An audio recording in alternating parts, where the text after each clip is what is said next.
Magga, bara góður fyrsti leikur í úrslitakeppninni hjá ÍR. Hvað fannst þér skila sigrinum fyrir ykkur í kvöld?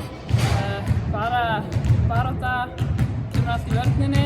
Hefðum reyndar alveg getað gert betur þar, en bara gerum betur næsta leik. Þið áttu góða byrjun, fyrri hálfleikurinn góður, en hvað breyttist í seinni hálfleikið ykkur? Ég veit það ekki, það er erfitt að segja. Við erum bara að reyna að finna baráttuna hverja einn og mæta tilbúnar seinni hálfleik líka. Ísak hefur svona talað um að stundum að vanti hjá liðinu svona að klára leikina, þú veist að spila á sama tempo allan tíman og ganga frá þessu. Nú er komin úrslitakeppni, það skiptir þetta máli sérstaklega að gera það núna. Hvað sér þið fyrir, er það að tala um þetta?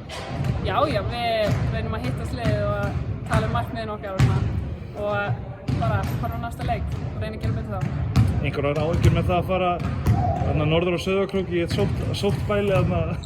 Nei, við förum í rútu og við keyrum það beint inn í íþróttahús og spilum leikinn og keyrum beint heim aftur, þannig að vonandi verður þetta í lagi. Allt í lagi, gangi með það. Takk fyrir það.